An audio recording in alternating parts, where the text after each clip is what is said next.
இப்போ ஒருவேளை இந்த மாதிரியான இப்போ தகப்பனாருடைய பாவ புண்ணியங்கள் வந்து குழந்தைகளுக்கு வரும், இல்லை பெற்றோருடைய பாவ புண்ணியங்கள் வரும் அப்படின்னா இதிலிருந்து தப்பிக்கிறதுக்கு என்ன வழி அப்படின்னு நிறைய பேர் இது வந்து தப்பிக்கிறதுக்கு 2 விஷயம் இருக்கு மேடம். ஒன்று, பூமியில மனிதனா பிறந்த அத்தனை பேருக்கும் உயிர் மந்திரம் அப்படின்னு ஒன்று இருக்கு.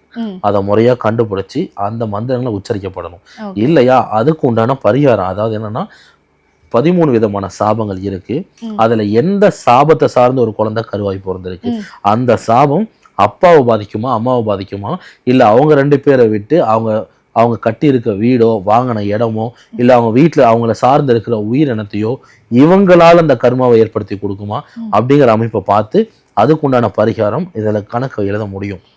அதை ஸ்டெப் எடுக்கணும். கோயிலுக்கு போகிறதா இல்லை அவங்களுக்கான உயிர் மந்திரத்தை சார்ந்து இந்த 13 விதமான சாபத்தில் என்ன மாதிரியான அமைப்பு ஏற்படுத்தி நிவர்த்தி பண்ணணுங்கிற அமைப்பு கொடுத்துருக்குங்கிறத ஜாதகத்தை வச்சு நம்மளால எடுக்க முடியும் மேடம். அது பார்த்தாதான் நம்மளால சொல்ல முடியும். ஏன்னா பரிகாரம் பண்றதுல முக்கியமான விஷயம் மந்திரம்.